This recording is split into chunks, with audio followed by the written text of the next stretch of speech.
All right. Reading Jonathan Livingston Seagull by Richard Bach. Now, this is also part of our rereading. Yes, Beena? Our Yes. rereading project. It's not a book you've read, but it's one I've read long ago. And part of the rereading, it's to reread not just books, any old book we've read, but books which were influential or could have been influential but weren't. Yes. Yeah, Yes, both exactly. ways. Right? Yeah.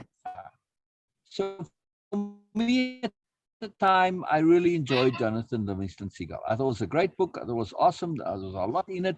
And also, it wasn't only, I wouldn't say it was particularly influential, but I did really like it. And I thought it was a really cool book. And it was a book that I would have isolated as one of the books in all of the reading that was a mourners book, right? Mm-hmm. And was, however, very influential in the culture of the time. It's Mm-hmm. like Siddhartha, one of the books that really started the New Age movement.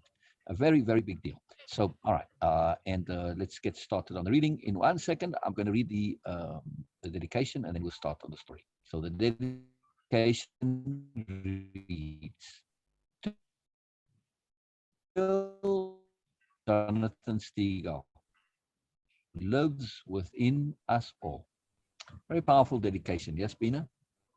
Beena, where'd you go? Yes, interesting one.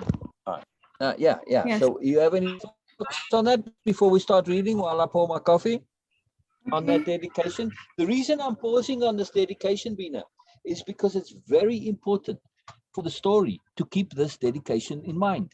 It's absolutely critical to the whole story. Okay. If I just okay, I got some idea when I was searching for this book, but not, of course, not the plot.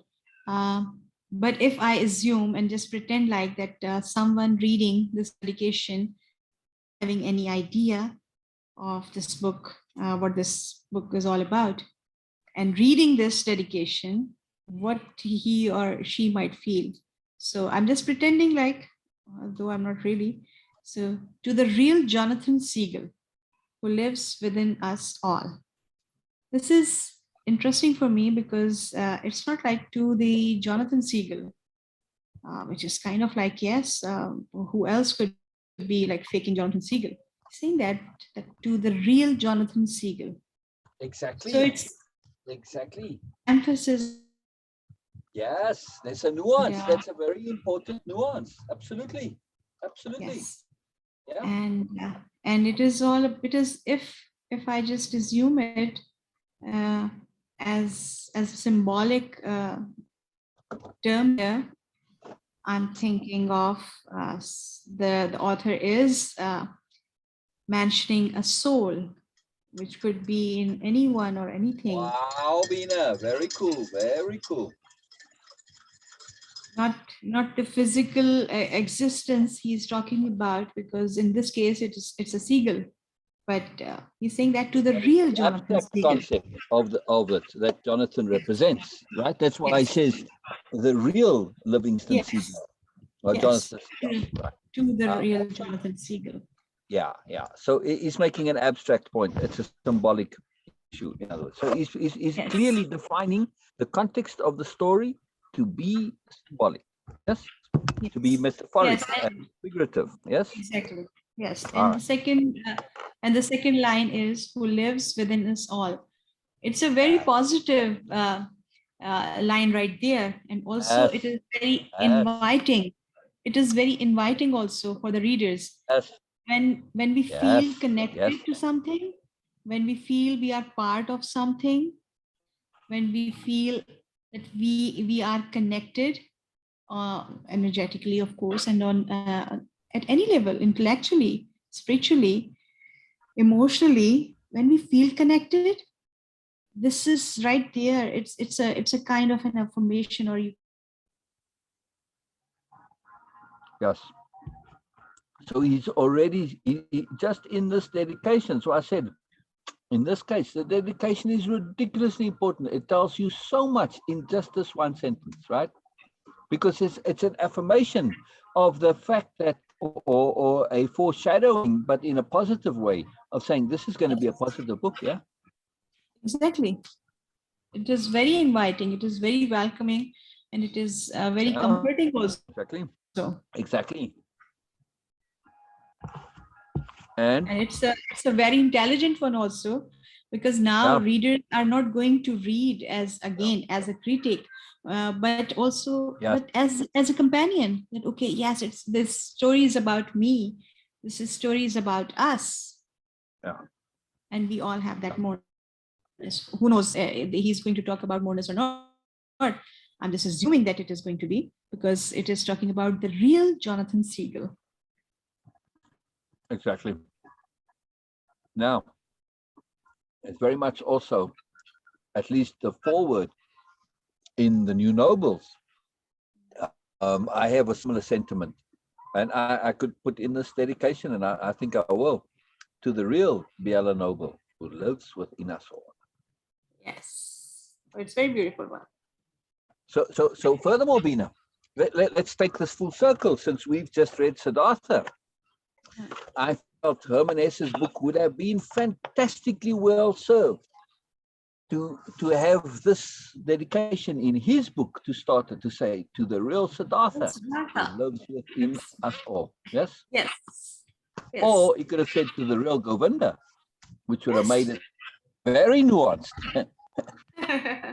Or Gautama. Yeah, his book is more about the real Govinda and the real But Siddhartha lives still, within us all. but still, we can Not say the that. real Gautama who lives within us all. To me, I didn't get that. He thinks the real Gautama lives within us all. I don't think he thinks this.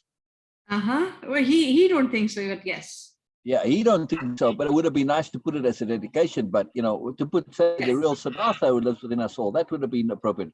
But sophisticated nuance would have been to say to the real Govinda who does, because the last chapter isn't called Siddhartha, it's called Govinda. Yes. All right. So I'm just saying, if we give Herman lots and lots of credit, I don't always know. Sometimes I think we give writers a lot more credit than they deserve, and other times I think we give them a lot less than they deserve.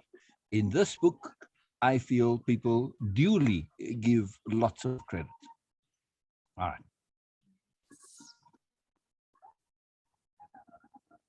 Part one. I love these contents. Part one, part two, and part three. It doesn't say what the part one is called. It's just part one. Anyway, part one, seagulls. Two. Okay, more seagulls. Well, I guess only two before there were plenty, but all right.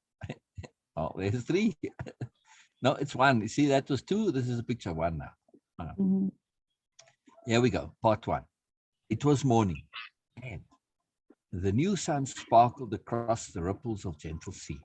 A mile from shore, a fishing boat chummed the water, and the word for breakfast flock flashed through the air, till a crowd of 1,000 seagulls came to dodge and fight for bits of food. It was another busy day beginning. But way off alone, out by himself, beyond the boat and shore, Jonathan Livingston Seagull was practicing.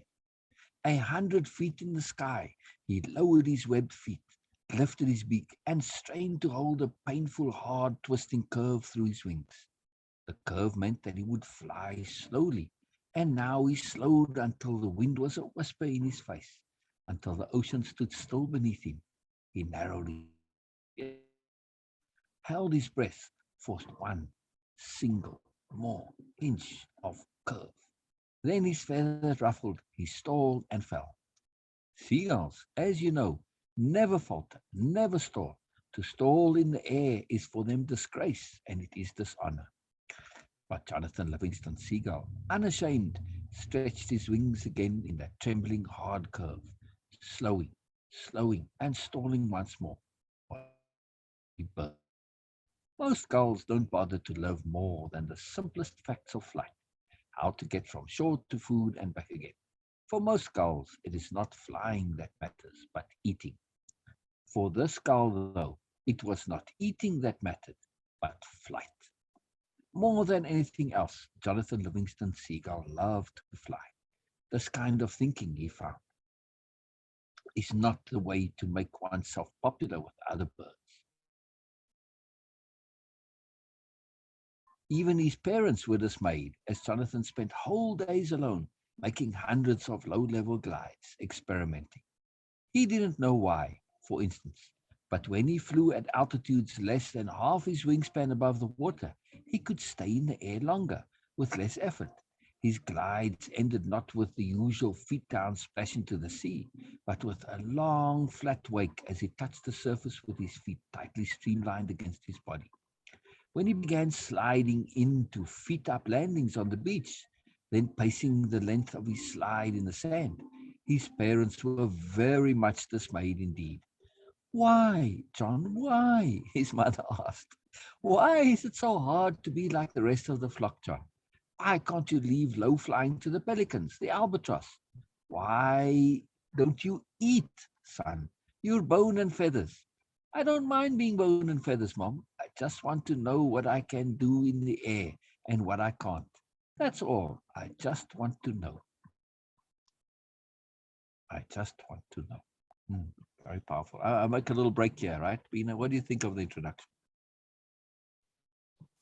This is really interesting and very, very, very, very quick also, because mostly books I have read, they started with some sort of building up the story and coming Yes, to the thing. yes, But this yes. book is different. It is immediately on the point, like this is what it's all about. Getting to the heart of the matter. No unnecessary Exactly. verbiage. Exactly. Yes, Exactly. this is Exactly. very interesting. Yeah, yeah. But also, tons of information is shared. Yes, You get his entire character very quickly, right? yes, Yeah. absolutely. I mean, even that this last scene, the interaction with the mother and the father, is kind of redundant. We already know that he's doing his own thing because he's passionate about it, right? Yes. It's a bit of almost a double emphasis here. I'll continue in a moment. Say more, Beena.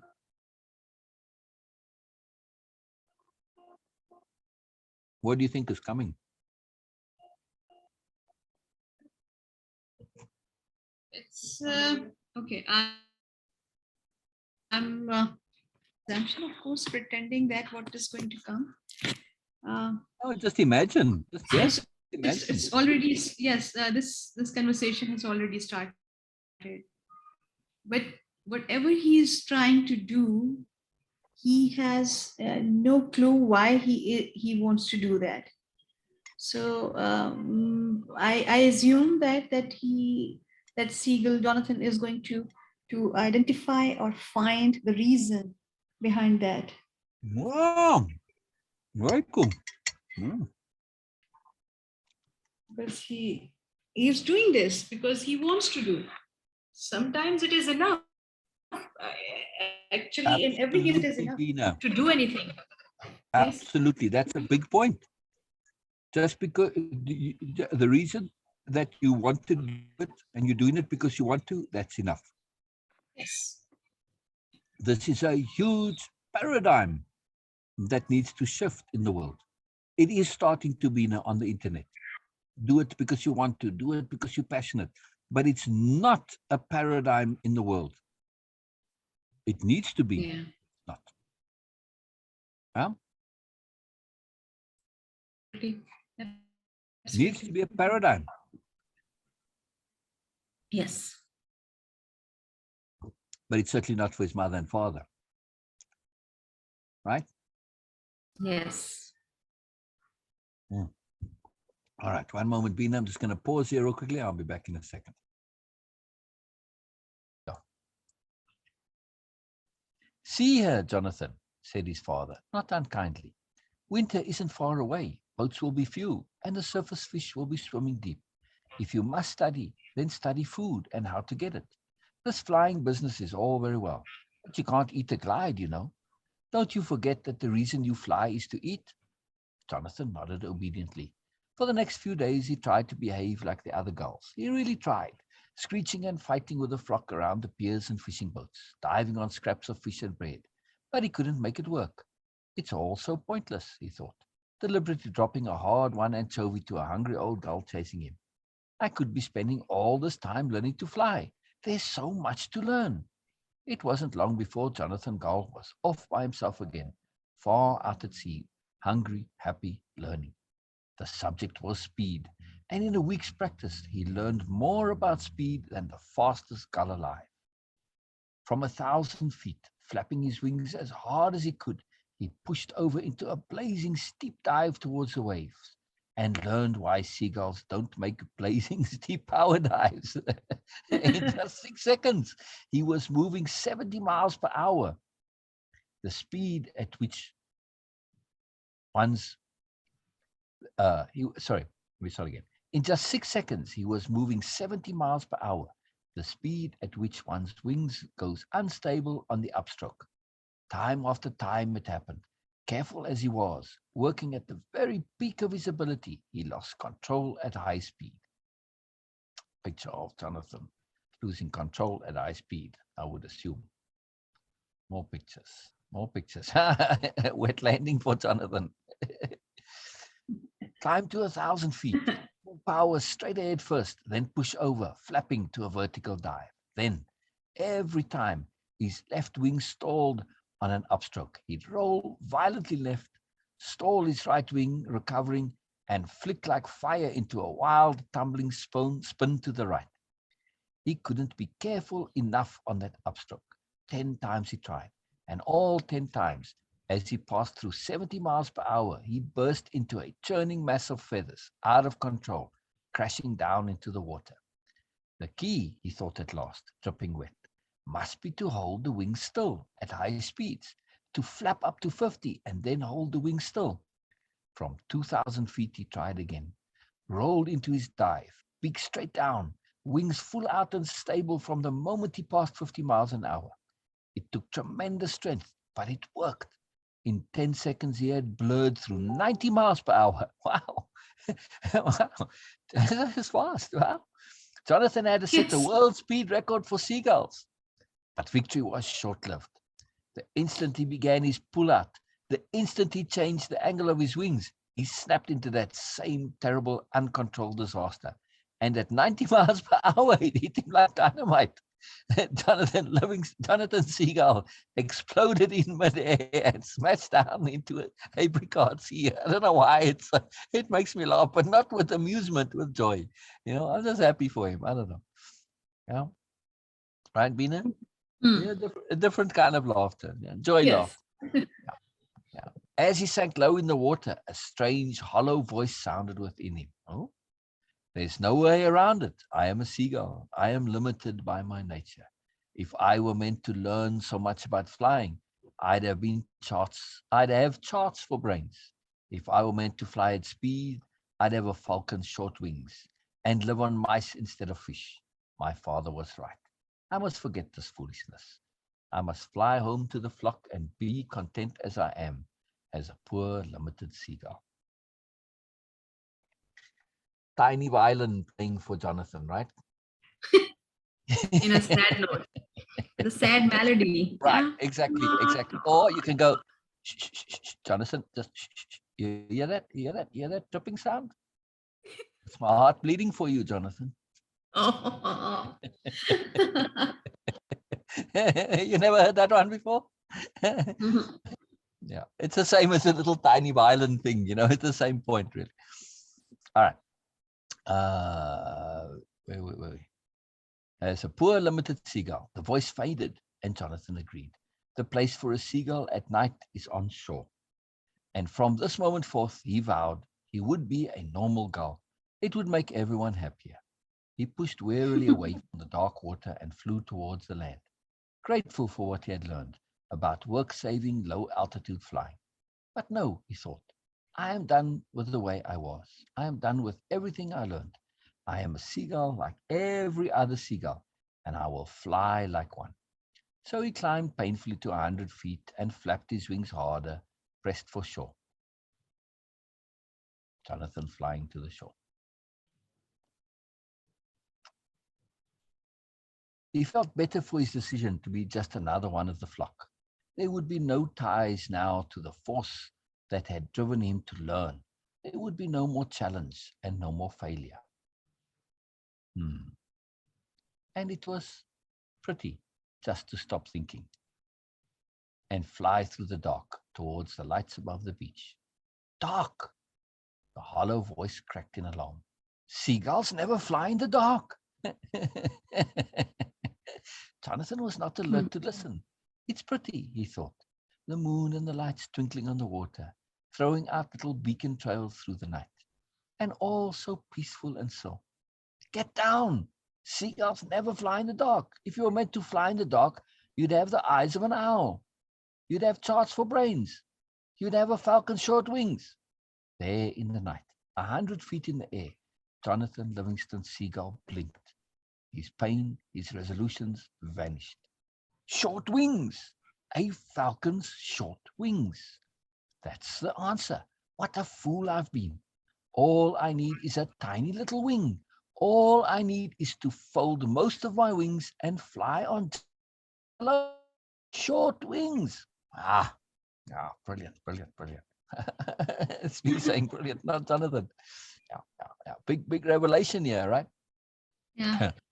He climbed 2,000 feet above the Black Sea, and without a moment for thought of failure and death, he brought his forewings tightly into his body. He left only the narrow, swept daggers of his wingtips extended into the wind and fell into a vertical dive.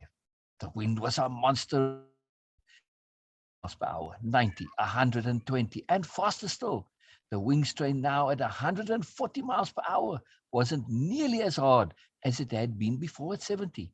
And with the faintest twist of his wingtips, he eased out of the dive and shot above the waves, a great cannonball under the moon. See, Peter, the story gives me so much joy. I don't know. It just makes me very happy. It's kind of hard to read almost, right? Simple story, but huge, right? Right? That joy accomplishment, right? Yeah. Of persisting, and through persistence, getting into the mourners, right? This is just the mourners here. It's just really physical mourners, but huge, right? Again, the whole thing is metaphor. He closed his eyes to slits against the wind and rejoiced. 140 miles per hour and under control. If I die from 5,000 feet instead of 2,000, I wonder how fast he is. I just love his attitude, right? He's got a hedgy attitude, very much, right? Eager to learn, eager to explore. And that innocence, that purity of goodness and excitement and joy of learning and growing, right? This is it. This is the joy of learning and growing. His vows of a moment before were forgotten, swept away in that great swift wind. This again makes me so happy that he's forgotten his pointless vows. Yet he feels guiltless, breaking the promises he had made himself. Such promises are only for the gulls that accept the ordinary. Yes, like Sophie, the philosopher, right? Sophie, the extraordinary. Sophie, the sophisticated. Sorry, that's the word I think. And the philosopher, yes. Yes, and the philosopher, exactly. Such promises are only for the gulls that accept the ordinary. One who has touched excellence in his learning has no need of that kind of promise. Okay. This is. Let me repeat that. Such promises are only for the gulls. Just stop for. Yeah, I just want to read those two sentences again. Such promises are only for the gulls that accept the ordinary. One who has touched excellence in his learning has no need of that kind of promise. That needs an exclamation mark, if you ask me. Yeah. Yes. Yeah. And also when he. Yeah, go ahead. But just when he mentioned that short wings. Yeah. And that was really interesting for me. Wow. Not only interesting but also profound, because this idea that learning and growth, of course, the growth is not just growing tall; it is expanding actually in every direction. So when he was saying that short wings, one who has actually no idea or no knowledge about the seagulls and their body and the dynamic and everything about them would assume, like a layman like me, I would assume that the bigger the wings, the more excellent you are in your flying and all that. So Right, exactly. So it's about non-obviousness. Yeah. exactly. And the second thing is that sometimes to move forward, you need to squeeze a bit. It means, Yes. in other words, be appropriate. Yes. You Yes. need to And be it's philosophy grandeur of all the opposite. time. It's philosophy of Exactly. opposite in action. Do less to get Exactly. more. He did less to get more. Exactly. Yeah. Yes. Also from way of impeccability point of view, right? He thought things through to the end. Okay, he didn't quite do it in a deliberate way, right? But it happened Mhm. organically. Yes, so the end result was him thinking it through to the end. But he was thinking about it, and he kind of did a takeaway, right? And that takeaway led him to the conclusion that he would have gotten to had he deliberately thought it through to the end, right? So in this case, you can get to the same results just through the takeaway. His takeaway in thinking about it, oh, but if he'd been like a kind of a takeaway, sort of a self-pitying takeaway, but if he'd meant to fly fast, he'd be and he'd have short wings like a falcon. It's kind of a takeaway, but through that, because he didn't give up internally, it led to moreness, right? Now he could have bypassed the self-pity and just thought it through to the end. But also, it's letting go of basic assumptions. Like you said, not knowing anything about flying, you think bigger wings would make better flying. But it depends on what you're trying to do. Yes, if you're trying to glide like an albatross, absolutely the bigger wings are better, right? Yes.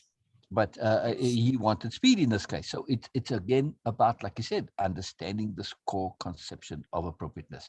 So if he'd simply focused on clarity of intent, it would have been very obvious. I'm not trying to fly, I'm trying to go fast. Yes. The big difference, very big difference. So going fast, and now the wingtips are really just for control. He'd get his faster speed with pulling them all the way in, but then he'd have no control, right? So he just puts the tips Yeah. out because, of course, it's air resistance. He's using gravity to go faster, not Yes. flapping his wings, which is, again, undo your basic paradigms. Initially, he was flapping his wings going down, thinking that, Yeah. okay, this is again, it's assumption. What he did do is look at the actual experience. This is important. If you are testing and experimenting, you start with ideas, with basic premises, yes, but especially from a scientific point of view, you set it up as a hypothesis. It could turn out to be false or not, and you're checking to see if it works or not. That's the key criteria. If it works, you continue. If it doesn't, you come up with a new hypothesis. And this is a simple, but very fundamentally important process to be able to let go of the basic premise, yes, and treat the Yes. basic premise not as a basic premise, but as a hypothesis. We treat those hypotheses which as basic premises, and this causes lots of trouble, right?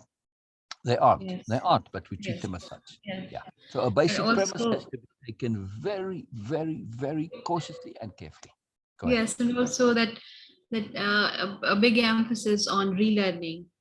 Yes, This exactly. is Exactly. Beena's brilliant relearning and rereading. Our rereading project is precisely about rereading yes. and rereading with the tools that we have at our disposal, the tools which are in our dictionary of power, the tools of way of impeccability, in other words, the tools of the language of conceptuality. Yes. Look at what Yes. I'm doing here. I'm conceptualizing what Jonathan is doing to make it simple, to make it easy to remember, to make it easy to recall and redo in a similar situations. I'm not going to be learning to fly with my wings. I don't have wings, but maybe in my dreams I'll try and do what Jonathan does. That'd be very cool. To Yes. actually Yes. fly like a bird in your dreams. That'd be very awesome. And then, practice the same things. But at least in this reality, I can use the conceptuality to transfer the learning from this particular to the general and the overall. And this is the skill that is at the heart of everything we do, Beena. The ability to transfer learning from the particular to the general. Yes? Yes. This way we maximize our learning. Otherwise, I'm doomed to learn this plethora of detail, which is going to overwhelm my brain and fill up my hard drive. Only so much I can learn. But when I abstract it, I don't have to learn all the detail. I don't have to remember every single thing. No, I've got the tools, and from that I can go anyway. And that only takes up a tiny portion of my hard drive, very little. Yeah. Yes.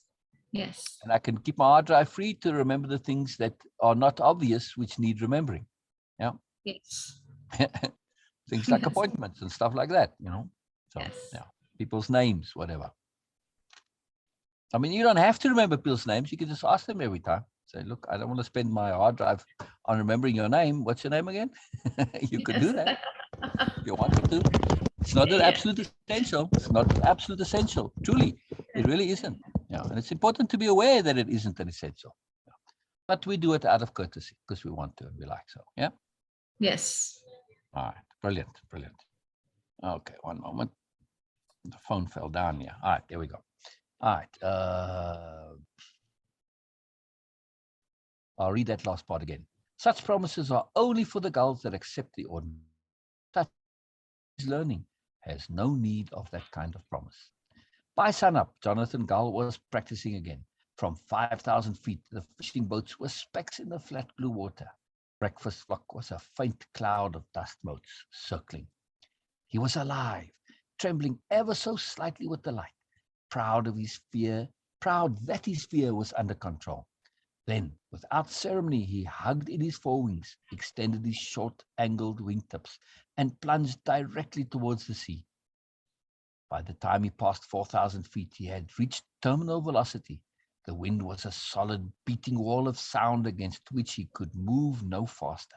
He was flying 214 miles per hour. He swallowed, knowing that if his wings unfolded at that speed, he'd be blown into a million tiny shreds of seagull. But the speed was power, and the speed was joy, and the speed was pure beauty. Mm, mm, mm, mm, mm, mm. Oh, brilliant. Yes. Makes me happy, Jonathan does. It makes me very happy. He began his pull out at 1,000 feet, wingtips thudding and gigantic. The boat and the crowd of gulls tilting and glowing meteor fast directly in his path. He couldn't stop. He didn't know yet how to turn at that speed. Collision would be instant death. And so he shut his eyes. Trust, capital T trust, right, Beena? Yeah. He's meaning it to be, but really is all he Yeah. could do at that moment, right? And so he Yes. shut his eyes. It happened that morning. Then, just after sunrise, the Jonathan Livingston Seagull fired directly through the center of breakfast flock, ticking off 212 miles per hour, eyes closed, in a great roaring shriek of wind and feathers. This story gives me so much joy. The gull of fortune smiled upon him this once, and no one was killed. By the time he had pulled his beak straight up into the sky, he was still scorching along at 160 miles per hour. When he had slowed to 20 and stretched his wings again at last, the boat was a crumb on the sea, 4,000 feet below. His thought was triumph. Terminal velocity, a seagull at 214 miles per hour. It was a breakthrough, the greatest single moment in the history of the flock. In that moment, a new age opened for Jonathan Gull. Flying out to his lonely practice area, folding his wings for a dive from 8,000 feet, he set himself at once to discover how to turn. See, he doesn't just leave it there, right? He's got Yeah. to excellence. His impeccability demands that he goes there, right? He can't just leave it there. Yes, he's accomplished something fantastic, but that's not the point. It's not to accomplish, right? Not only, there's much more to it. Accomplishment is just a bonus, yes? Yes. Discover how to turn. A single wingtip feather he found. A single wingtip feather, wow. A single wingtip feather he found moved a fraction of an inch, gives a smooth, sweeping curve at tremendous speed. Before he learned this, however, he found that moving more than one feather at that speed will spin you like a rifle ball. And Jonathan had flown the first aerobatics of any seagull on earth. Wow. He spared no time that day for talk with other gulls, but flew on past sunset. He discovered the loop, the slow roll, the point roll, the inverted spin, the gull bunt, the pinwheel. I wonder what the gull bunt is. I know what all the others could be, but I don't know what a gull bunt is. Very interesting. I suspect, Beena, that the speed is being calculated by somebody, that if you took a seagull at this, that's what they would reach terminal velocity at. An object of Yeah. that size. Yes, yes, yes. I suspect this. I just my guess, because it's very specific numbers, and he is a pilot, Richard Bach. Yeah. All right. When Jonathan Seagull joined the flock on the beach, it was full night. He was dizzy and terribly tired. Yet in delight, he flew a looped landing with a snap roll just before touchdown. When they heard of it, he thought of the breakthrough. There'll be wildest joy. No, but okay. How much more there is now to living.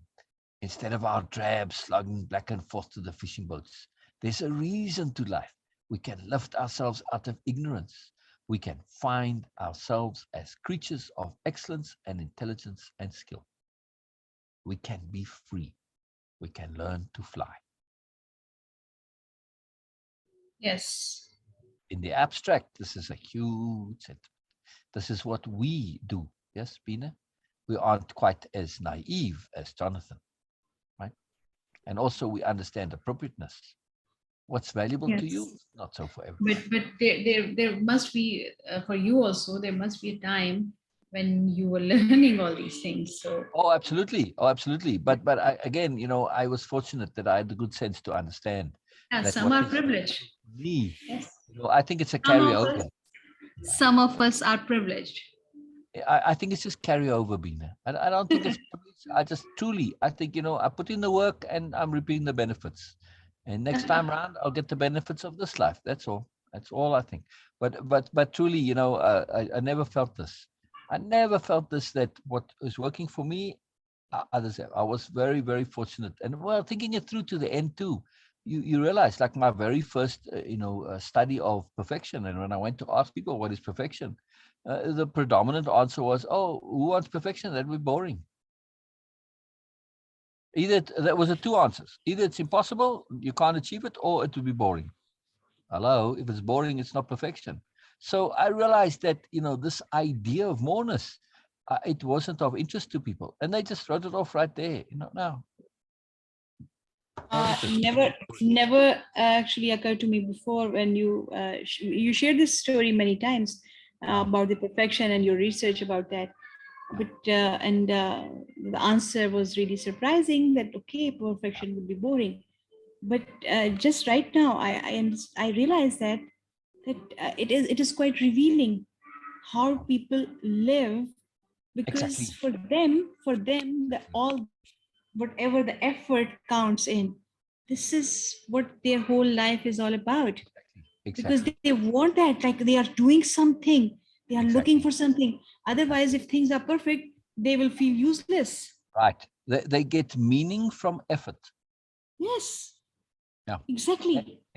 Very And powerful that's why insights. they Not directly that's why they connected to don't my have, story, but it's a very cool takeaway. Come up takeaway. Very cool. Very yeah, cool. because they feel simply impossible, that perfection cannot be, and if it is, Exactly. then Boring. everything should Right. be So completely useless. exactly, which makes the pursuit of moreness essentially a waste of time in their minds, right? Exactly. Which also is a very, very subtle mechanism, maybe of their own subconsciousness, if we assume that everything makes sense in the bigger picture, right? So maybe their subconscious is shutting this down because it is saying, hey, this path is not for you. This is for fruitcakes and nut jobs like Sil and Beena. Leave them to it. For you, it is, you will find meaning from work and effort and the daily, day-to-day of, chasing the scraps of food and fighting over them. This gives you meaning. This is what life is all about, right? Getting food. This gives it meaning. Look, his mother and his father were perfectly happy and contented seagulls, right? In the nature of things, right? They found meaning. To them, this Yes. life had meaning. So I suppose if this isn't your path, if you don't have that desire and that intent, that shutting it off and making it unreasonable, impossible, or boring makes your life now meaningful. So it has an inverse effect by implication. So it's brilliant. Magic of the universe. Magic of the universe. Yes. Right. But at the same time, the mother and the father his father said not unkindly, so they were a little bit somewhat tolerant of Jonathan. They weren't completely, shutting it down. We have to understand and celebrate difference. That, the world needs people like mother and father and the flock. They're there for a reason. They exist. In my logic is, hey, somebody got to do the work while I experiment and learn and grow. So that is my own selfish view of the world.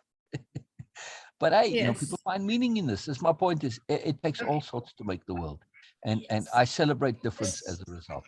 What works for me, Yes. I absolutely, under no circumstance, advocate as something that is a should for everybody. I mean, it goes against everything of way of impeccability. It's as appropriate, right? As appropriate, and everything is in some context appropriate. Yeah.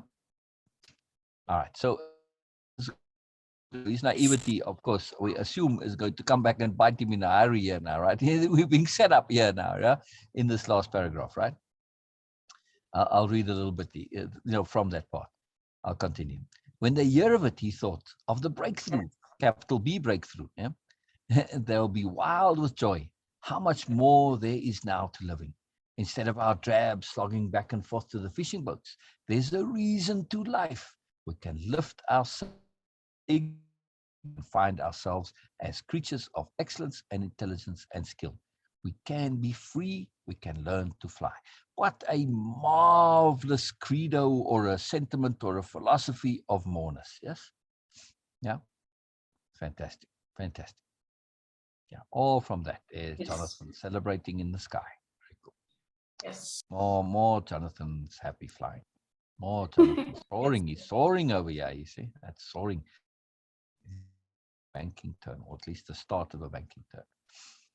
Yeah, and that's a start of a dive, not a very deep dive, shallowish dive, but still a dive, a more ordinary seagull dive. Yes, there's a seagull.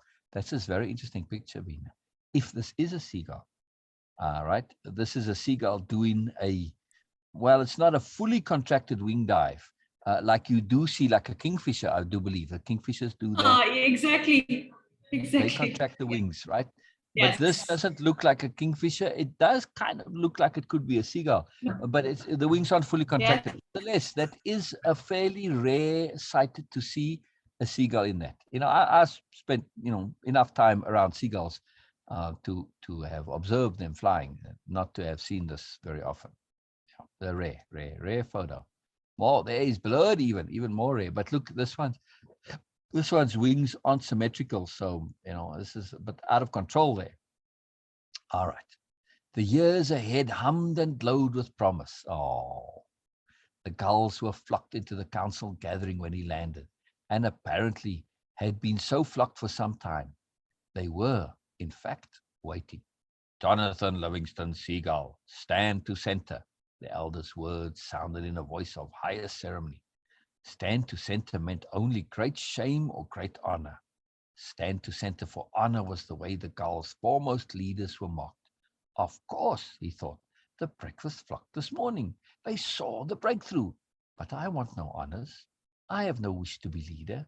I want only to share what I have found, to show those horizons out ahead for us all. He stepped forward. Oh, poor guy. Anyway, Jonathan Livingston Seagull, said the elder, stand to center for shame in the sight of your fellow gulls. It felt like being hit with a board. His knees went weak. His feathers sagged. There was roaring in his ears. Centered for shame? Impossible. The breakthrough. They can't understand. They're wrong. They're wrong. For the reckless irresponsibility, the solemn voice intoned, violating the dignity and tradition of the gull family. To be centered for shame meant that he would be cast out of gull society, banished to a solitary life on the far cliffs. One day, Jonathan Livingston Seagull, you shall learn that irresponsibility does not pay. Life is the unknown and the unknowable. except that we are put into this world to eat, to stay alive as long as we possibly can. Sorry, can't resist my commentary there. A Yes. seagull never speaks back to the council flock, but it was Jonathan's voice raised. Irresponsibility! My brothers, he cried. Who is more responsible than a gull who finds and follows a meaning, a higher purpose for life? For 1,000 years we have scrabbled after fish heads, but now we have a reason to live, to learn, to discover, to be free. Give me one chance. Let me show you what I found. The flock might as well have been stone. The brotherhood is broken, the gulls intoned together. And with one accord, they solemnly closed their ears and turned their backs upon him. Sigh. Quick commentary here, break Beena. When this was written, right, this last section, it was very much something that was still in evidence, that was still being practiced. Not maybe quite as formally as this, right? I mean, people weren't literally banished and kicked out of societies, but in a very real practical way, absolutely, all the time. Yeah. Yes. Yes. Somebody who was pushing the edges was a little different. I'm saying at the time that this was written, right? And things from this was written at a time when that really very much started to change. Now, if you go back to the whole hippie movement, which started this philosophy of, again, when we have to understand when I say the hippie movement and their philosophy, I'm not talking about sex and drugs and rock and roll. That's something that was tacked onto them after the fact, right? And also people within the movement, yes, they, the ones who didn't really get it, started to push this and popularized it, right? So the numbskulls in it and the ones who were kind of just pursuing indulgence, right? So they gave the wrong impression, sadly, and it kind of was picked up by the media. And of course, there was a lot of interest in the narrow, shirt and tie brigade, jacket and tie brigade, to make this into something crappy. Right now, I'm not saying that those three things weren't a big part of the. They absolutely were, and it killed it, it ruined it. But the deeper intent of it was excellence and learning and growth and moreness and freedom specifically, and also specifically spiritual freedom, spiritual moreness, spiritual growth. So the origin of the hippie movement isn't a counterculture movement as it's portrayed. It is a spiritual movement. Yeah. Very important to understand. It was a spiritual movement. The core of it was that they opted out, dropped out of society, which is where the term basically became popular, because they said it's pointless. We are going to be doing what the flock does. Basically, scrabbling over bits for the rest of our lives. To what end? It's pointless, right? Okay, we go to college and learn. We're just learning to become better scrabblers for scraps. No, they said, no, there's got to be more, right? So this was the reason behind it all. This pretty much exactly is epitomizing what was the mindset of that movement. Now, keep in mind, this came out in 1970, right? So he's writing this right as this is all busy happening, yes? So he's articulating in that there, in this expression of Jonathan's, he's articulating what is out there, but isn't always as clearly articulated. Now, a lot of people did say, "Hey, man, I'm in it for the freedom." It was always man. Everything was man, right? Or cat, maybe. Us cats. That was like the slang term. Anyway, it's so funny to say it today. I used to use that too. Anyway, like you referred to somebody as a cat. That cat's pretty cool.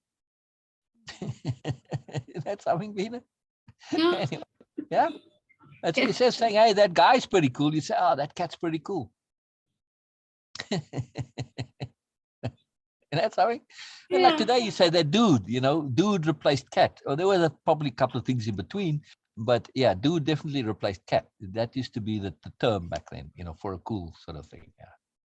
Anyway, or for a person, but usually with the implications of being a bit cool. But this is very important to understand. I really want to emphasize this, Beena, that not only was that that start of that movement. At the time, they weren't a very big movement, but they were big influentially. They got a lot of press, a lot of TV, Yes. even though in numbers they were very small. But their legacy is the New Age movement, right? Very much so. And their legacy is Herman Hesse faded in popularity. Like in the 50s, his books were at an all-time low in sales. But then in the 60s, he came back big time, right? And again, because Siddhartha was written back in 1922, and Herman Hesse got the Nobel Prize in 1946 for literature. I don't know if they gave it for a specific book or for all of his books, but that was just after he'd written his last novel, The Glass-Bead Game. So it's hard to say if he got it specifically, but those are his two most prominent books, maybe, and a couple of others, but still. At any rate, the others are very different to Siddhartha. Siddhartha kind of stands out from his other books. Anyway, but I'm saying, so then Herman Hesse came back big time.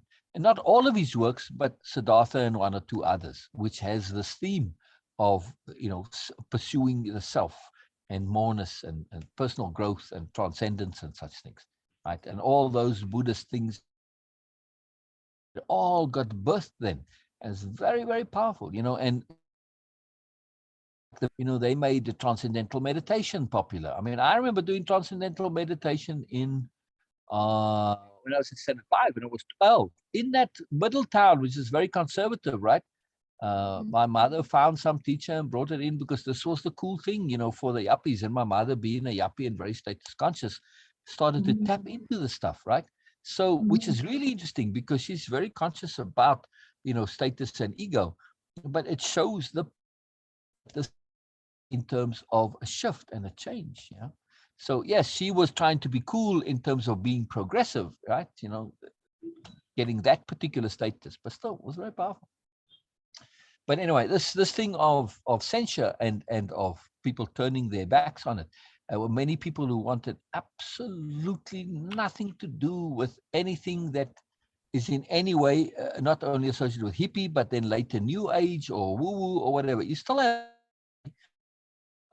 because of course people take it to extremes and they get ridiculous, so it taints the whole movement. But New Age and personal learning and growth and self-improvement is here to stay. Beena, just to give some context, right? When I was doing my big reading project and buying books and reading, right? And when Jonathan Livingston Seagull came out, there was no section in a bookshop or a library called self-improvement. Wow. Yes, wow. Isn't that something, Beena? Isn't that something? But this You is go so in a bookshop today, right? And self-improvement is one of the biggest sections in the bookshop, yes? Yes. It's like you go to Barnes and Noble and it's like what, a whole rack, a whole wall of it almost, right? But then there was not even a shelf for it. There wasn't a section that said 1 or 2 books self-improvement. No, nothing. So when these books came out, they didn't know where to put them. Yeah, it's really fascinating. I saw the creation of the self-improvement shelf and how it started. And you are talking about like in the late 70s or early 80s? Correct. Wow. Yep. So this book came out in 1970. And even in the late 70s, early 80s, that were maybe in America, because South Africa may be a little behind there, but still, the bookshops I went to are very sophisticated. And now that I think of it, when I came to America much later, even in 92, those shelves for self-improvement in a regular bookshop were minimal. Because I remember going to Los Angeles and they had a book, there's one particular bookshop, it's called the Bodhi Tree. Huge bookshop, only devoted to self-improvement, spirituality, all the different spiritual traditions, Sufism, I don't know, whatever, any wild thing you can find on Alice Bailey, all her books, Carlos, all his books were in there. So this is a phenomenal bookshop. It was like, man, this is what I've been looking for, all this time. So that was still relatively new then. Nowadays, you find bookshops that are specialized in personal growth and learning and spirituality and and religions and all that. Not religion in a theological sense, but in a spiritual sense. You find them plenty. I mean, Sedona's got a bunch of them. So, Mhm. so it's common. It's common now. I wouldn't say a bunch of them, but they exist here. It's you go to a regular bookshop here, and it's more that kind of book than it is the typical book you'll find in a bookshop. So it's a big deal how it's changed, Beena. It changed fairly quickly too. It's really interesting, right? So I'm just saying, that era, post hippie era, the 70s, because the hippies were late 60s, early 70s, right? So that transition period, then the 80s and the 90s, those same hippies kind of grew up and said, well, we tried the idea of the commune, but it's bloody hard work to make, live off the land. It doesn't quite work. So they went back into the world and, became the yuppies.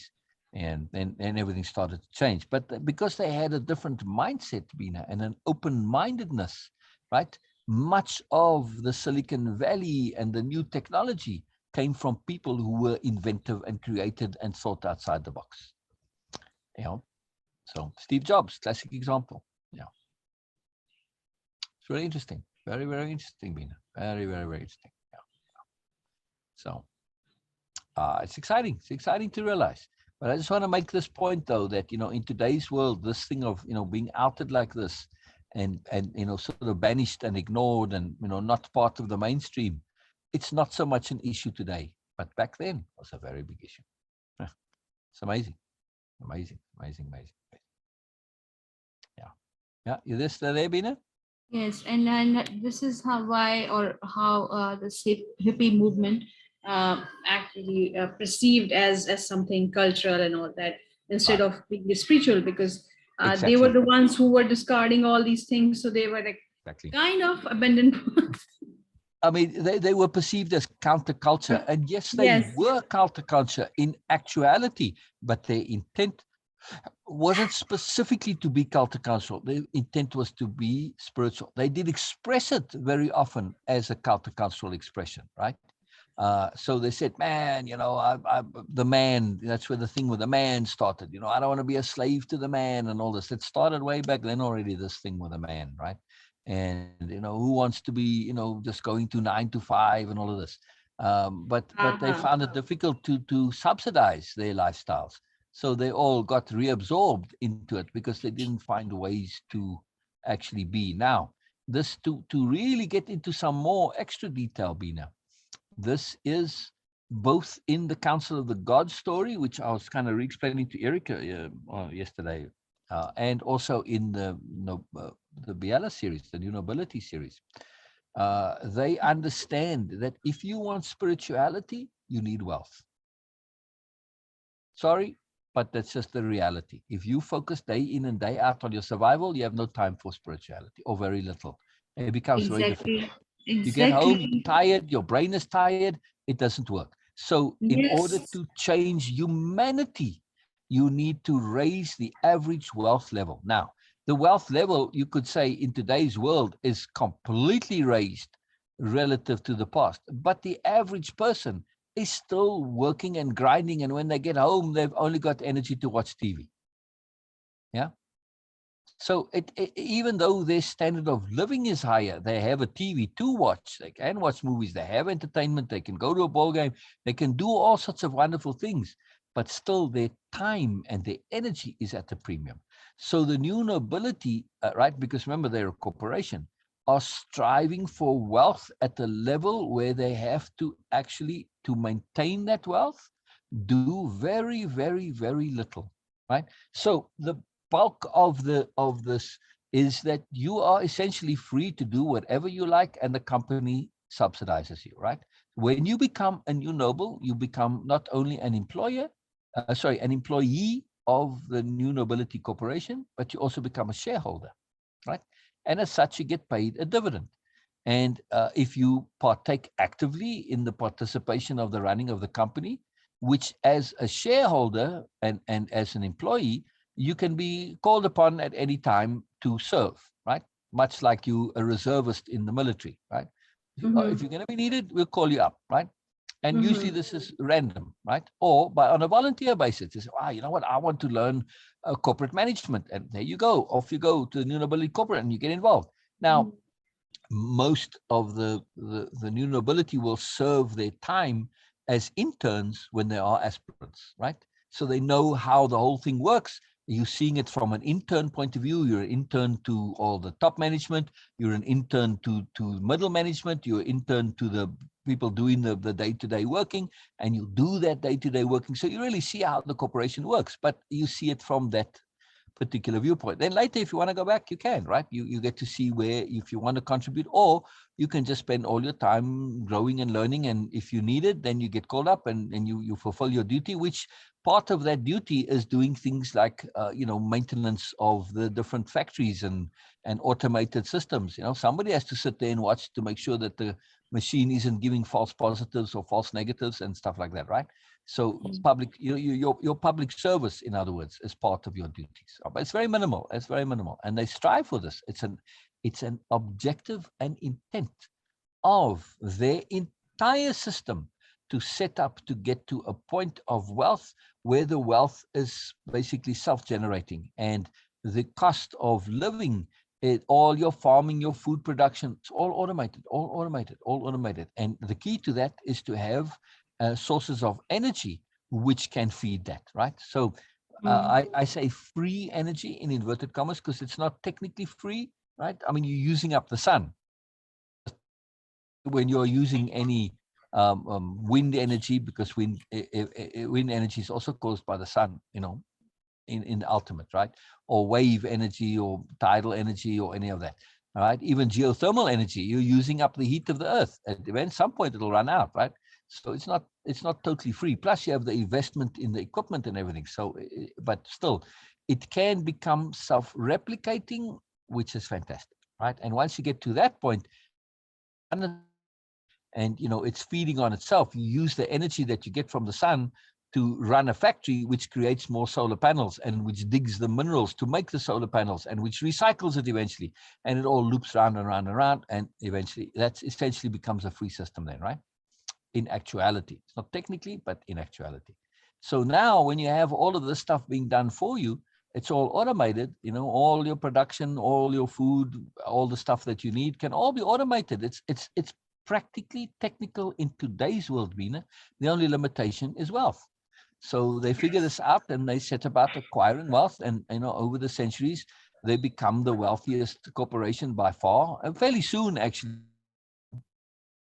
So right from the beginning, they become very wealthy, and the whole thing starts with them being ridiculously wealthy. Yeah. Yeah. So before they even leave Earth, they are already extremely wealthy. Yeah. Yes, Because and to the donation. this thing about being be on a spiritual path, you need at least your basic necessities taken care of. This was also Exactly. we just mentioned in Siddhartha's takeaway that he was the Exactly. privileged one, and when you Exactly. are not in your survival instinct Exactly. or mood, you strive for more, you Yeah. strive for moreness, Exactly. and you need that. Exactly. So in the new nobility story, while they are still on Earth, they are tremendous advocates. They spend much energy on getting universal basic income implemented, because this allows for samanas to be free from the stress of being a samana. Because yes, you're a samana engaged in spiritual practices, but you still got to go and scrounge the forest for food, or go begging, or waiting on the side, waiting around for people to come and feed you, whatever. You Yes, still it still takes a lot of your time and energy, and it's a hard life. It's but it doesn't it's need to be. very With hard. universal basic income, you can not Exactly. only be pursuing spirituality, but you can do so through productivity.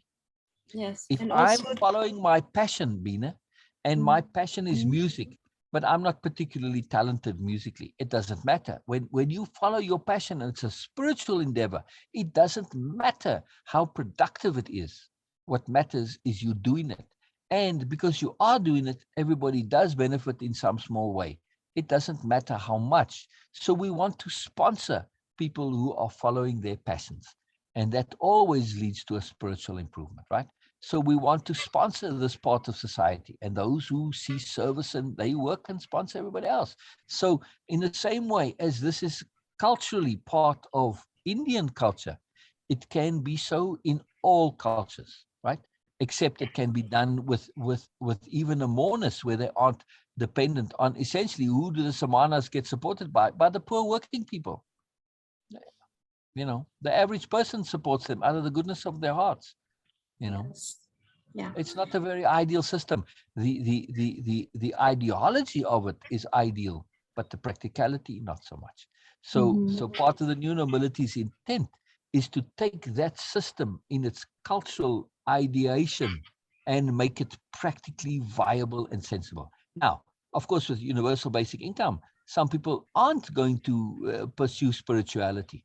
But I tell you what, Beena, even in somebody just lazing about watching, whatever TV and, the typical couch potato, watching football every day or whatever, playing games, they're going to learn and they're going to grow. They can't help it.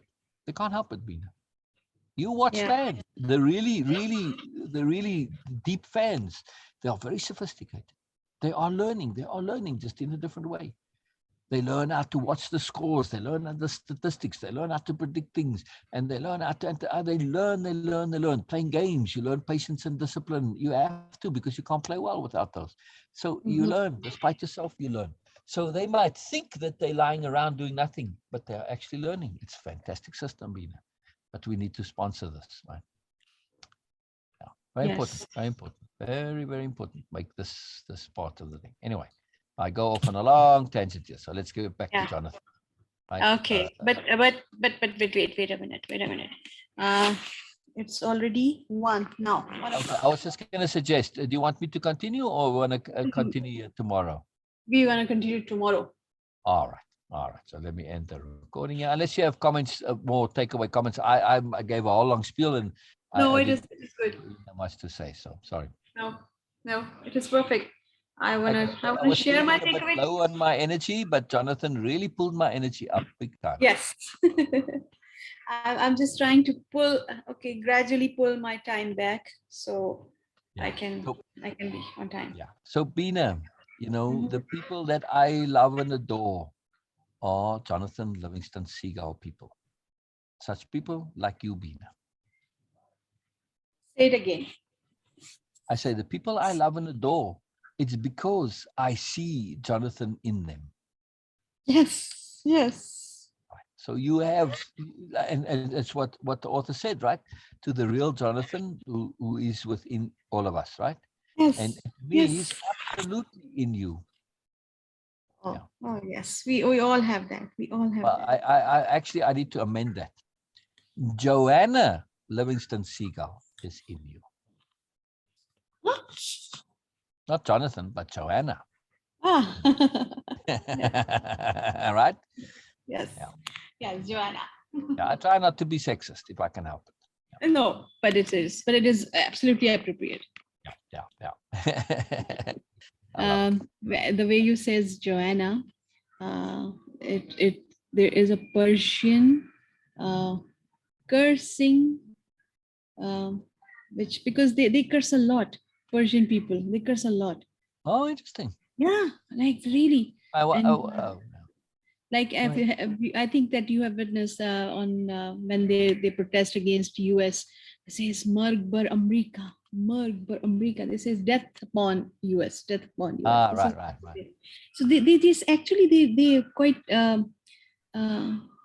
they quite arrogant about this. They just love that. They flaunt it that we can actually.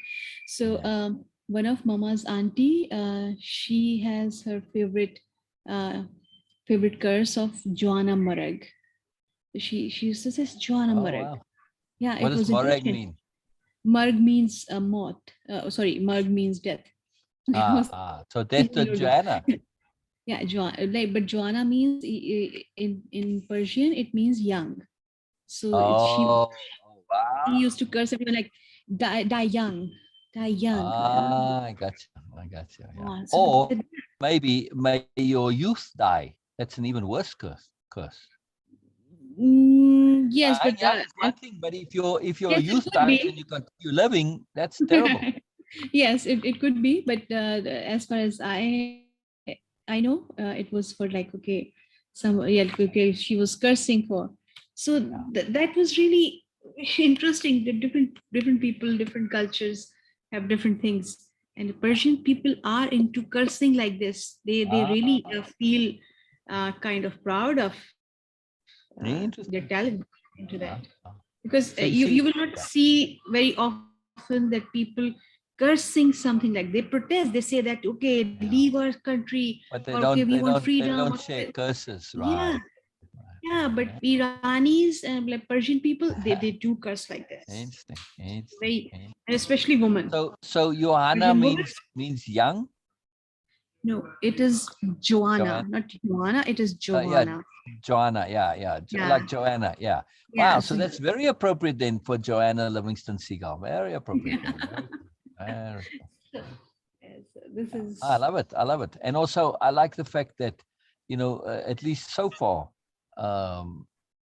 JLS is keeping their youth alive. Yes.